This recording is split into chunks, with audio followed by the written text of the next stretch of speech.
Assalamualaikum warahmatullahi wabarakatuh. Alhamdulillah rabbil alamin wa bihi nasta'inu ala umuri dunya waddin wassalatu wassalamu ala sayyidil mursalin nabiyina Muhammadin wa ala alihi wa ashabihi wa man tabi'ahum bisan ila yaumiddin amma ba'du. Jamaah Bapak Ibu rahimakumullah.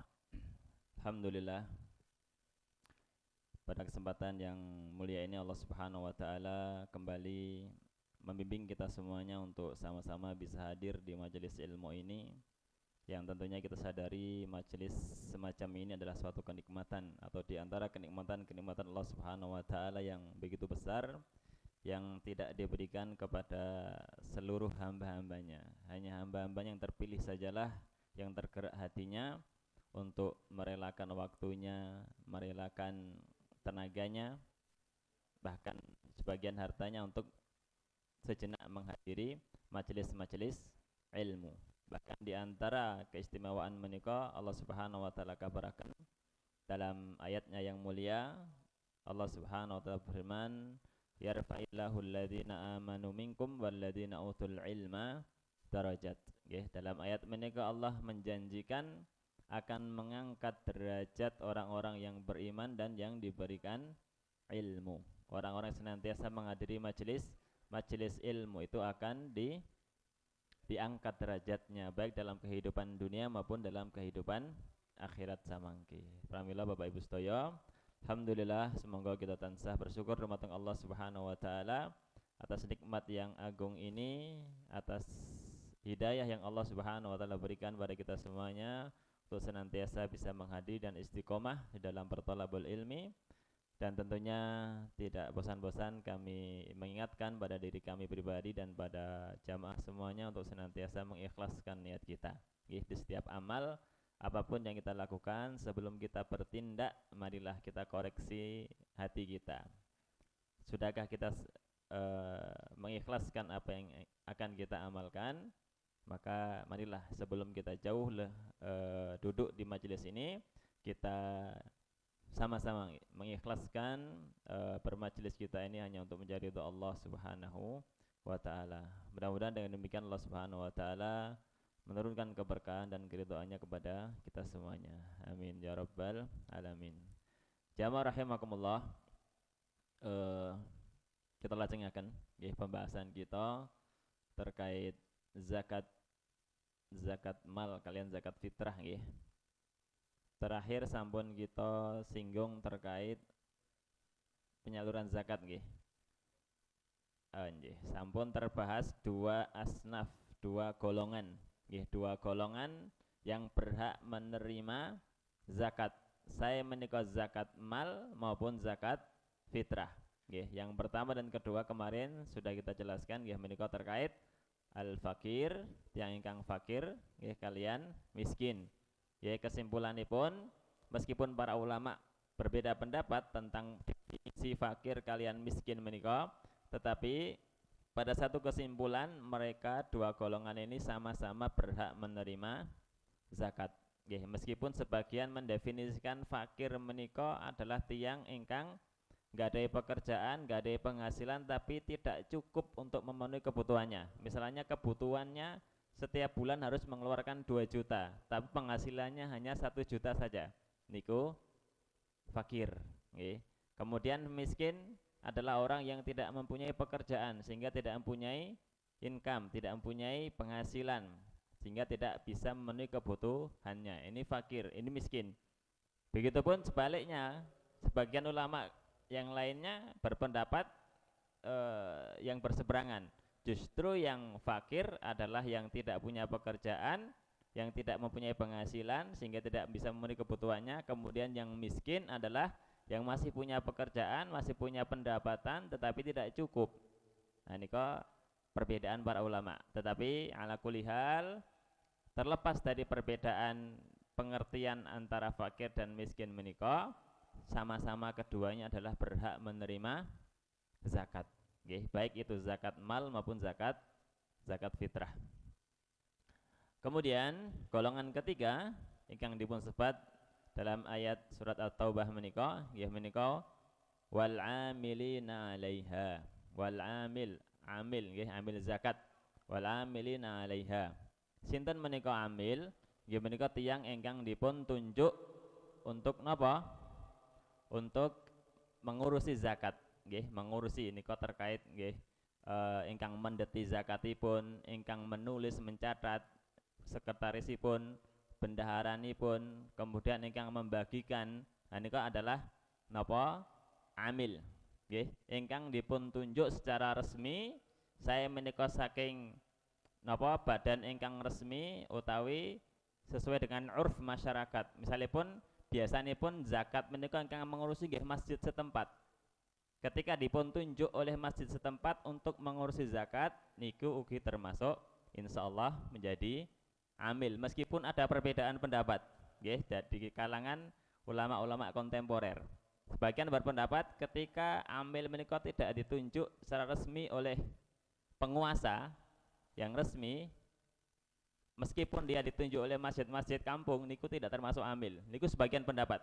Sebagian pendapat malih mengatakan ketika memang urfnya kebiasaan masyarakat ketika itu, terlebih di negara-negara yang memang tidak menerapkan syariat Islam, niki lebih kompleks malih. Maka dalam kondisi semacam itu sah untuk nopo ketika masjid suatu perkampungan, misalnya pun beji, nah niki sampun menunjuk beberapa orang nggih utawi beberapa tokoh untuk mengurusi zakat, niku termasuk amil dalam sebagian pendapat. Nah niku ingkang kemarin ugi secara khusus saya tanyakan kepada guru saya, guys, beliau orang Mesir, kalau tanya melalui WhatsApp, alhamdulillah dipun jawab, dan beliau berpendapat semacam itu. Setiap orang yang memang ditunjuk oleh masjid, nggih, niku termasuk untuk mengurusi zakat, nggih, niku termasuk adalah amil, dan dia berhak menerima bagian daripada zakat, meskipun dia orang kaya. Tapi karena dia bukan orang fakir, bukan orang miskin, kemudian dia meluangkan waktunya untuk mengurusi zakat dari dari awal sampai akhir, maka dia termasuk amil dan berhak menerima zakat. Nah niku napa terlepas dari dua perbedaan menika nggih. Terus secara umum lan niku pendapat ingkang kula pendet adalah semua orang yang ditunjuk secara resmi, baik dari penguasa resmi atau dari masjid yang secara resmi mengurusi zakat, maka itu sudah termasuk amil nggih, wallahu alam. Niku amil. Kemudian golongan keempat nggih, tentunipun samangke amil menika tidak memperoleh rata.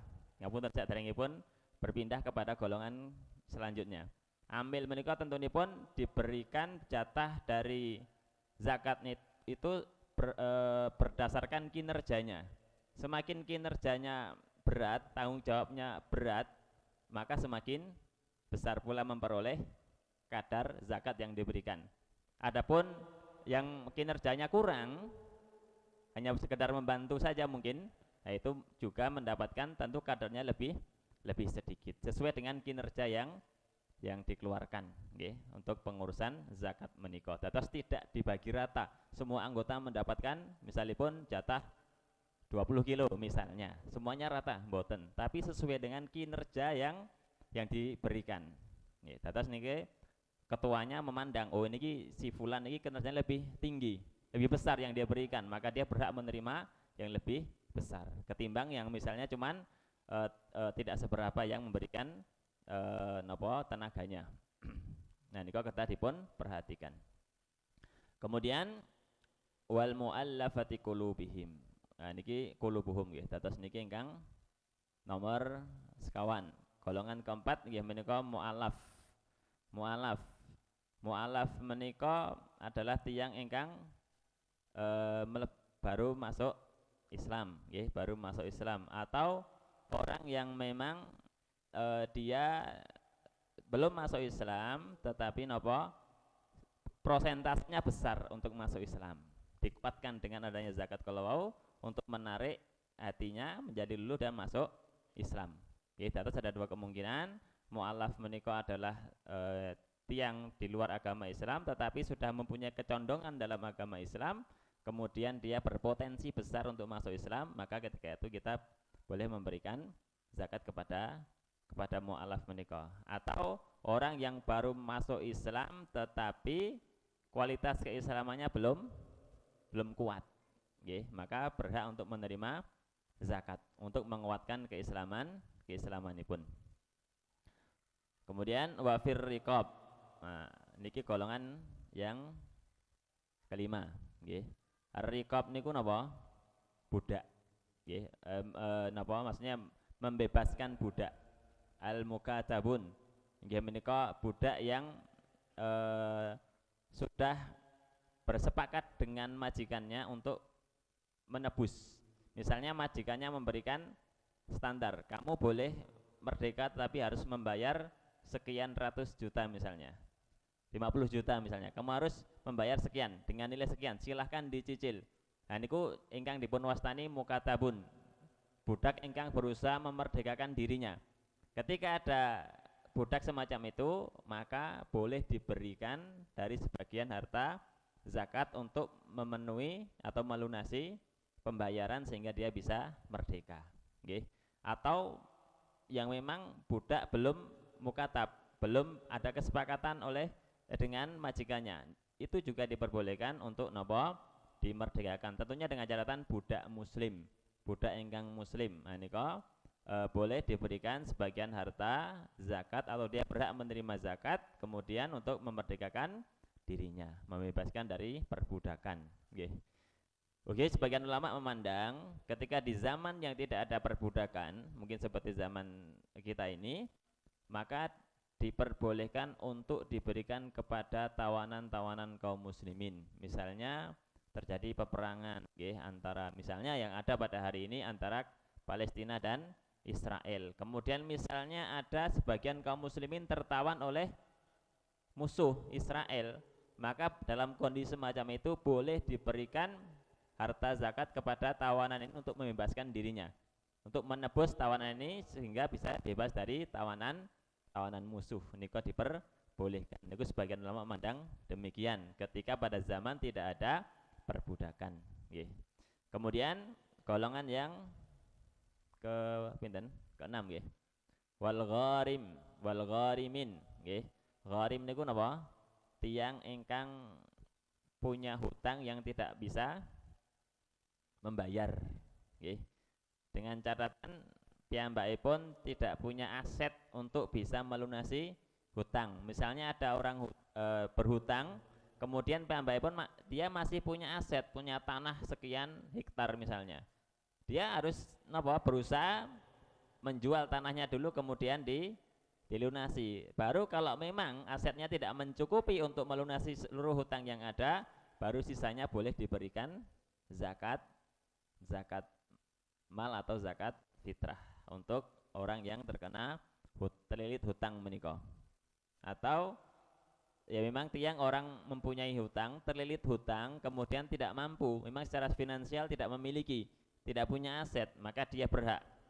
Maka panitia zakat ini kedah mangetosi kondisi napa warganipun, dos pundi, apakah termasuk orang yang terlilit hutang, kemudian memang nggak punya aset, nggak punya kemampuan untuk melunasi hutangnya, maka dia berhak untuk menerima zakat menika. Nah, terus memang seorang panitia zakat menika kedah memahami hal menika. Sehingga napa? Memberikan kepada yang memang berhak menerima zakat menika. Karena memang zakat itu samangke ketika diberikan kepada yang tidak berhak menerima zakat menjadi tidak sah. Zakatnya menjadi tidak sah, maka tanggung jawab besar bagi para amil zakat. Kemudian golongan berikutnya yang ketujuh nggih menika wa fi sabilillah. Wa fi sabilillah. Golongan fi sabilillah nika para ulama napa sepindah menafsirkan fi sabilillah menika adalah mujahid fi sabilillah yang berperang napa untuk menegakkan kalimat Allah. Nah, niko yang berhak menerima zakat. Kemudian juga termasuk fisabilillah adalah para tolabul ilmi, para santri. Nggih, para santri lan asatidipun, para ustaz-ustazipun. Nah niku termasuk napa fisabilillah.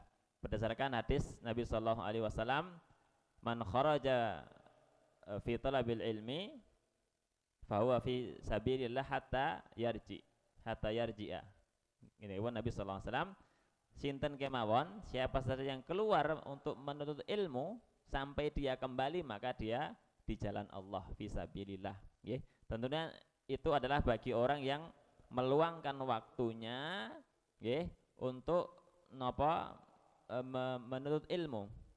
Bukan napa seluruh waktunya, maksudnya misalnya dalam jangka waktu yang cukup panjang, sekian tahun lamanya dia tidak menyibukkan diri dengan pekerjaan dunia, tapi memang untuk bertolabul ilmi. Nggih, contoh sederhana pun adalah seperti para santri pondok, para guru-guru nipun. Nah menika termasuk napa fisabilillah. Kalau cuman hanya sampingan saja tolabul ilminya, kados kita misalipun nggih majelisnya cuma sepekan sekali, nah niku tidak termasuk dalam cakupan menika. Nggih, dados yang termasuk tolabul ilmi yang fisabilillah yang berhak menerima zakat menika adalah orang-orang yang memang melonggarkan waktunya, seluruh waktunya untuk bertolabul ilmi dalam jangka yang panjang. Nah niku ingkang termasuk fisabilillah. Dados ada dua kemungkinan fisabilillah. Pertama adalah seorang mujahid yang berperang di jalan Allah, mengangkat senjata, berjuang menegakkan kalimat Allah. Mungkin contoh realnya hari ini adalah ada di Palestina yang nampak di depan mata kita. Nggih. Kemudian para santri, nggih, santriwan santriwati penuntut talabul ilmi, niku adalah termasuk fisabilillah. Adapun selain itu seperti membangun masjid, nggih nyapunten sebagian nggih menyisihkan harta zakat mal atau zakat fitrah untuk bangunan masjid. Niko kula secara pribadi tidak memandang niku sebagai sesuatu yang berhak menerima dari zakat mal. Nggih, niku para ulama sampun menjelaskan ugi niko tidak termasuk fisabilillah. Nggih, tidak termasuk fisabilillah atau acara-acara yang memang misalnya seperti halal bihalal atau yang lainnya, niku tidak termasuk pada dalam cakupan fisabilillah yang berhak menerima zakat. Dados niku kathah dipun katosaken, nggih. Kemudian golongan terakhir nggih menika wa banis sabil, nggih. Ibnus sabil niku seorang musafir ingkang kehabisan bekal. Musafir misalipun wonten tiyang safar saking Indonesia menuju Mekah, ndelalai dumugi tengah-tengah perjalanan kehabisan bekal, maka dia berhak menerima zakat di negara dia kehabisan bekal tersebut. Bukan orang-orang yang datang sengaja dari tempat lain menuju tempat pembagian zakat untuk menerima zakat. Wonten Pak niki. Wonten nggih. Dados ketika pembagian zakat kemudian hadir datang, saya fisabilillah, saya Ibnu Sabil. Padahal niku memang tiang kampung sebelah. Datang untuk napa? Menerima untuk meminta jatah zakat. Niku tidak termasuk Ibnu Sabil. Ketika kita memberikan zakat kepada orang tersebut, kita sebagai panitia justru berdosa. Kita enggak amanah. Ya, sebab dia tidak termasuk Ibnu Sabil. Bukan seorang musafir yang kehabisan bekal.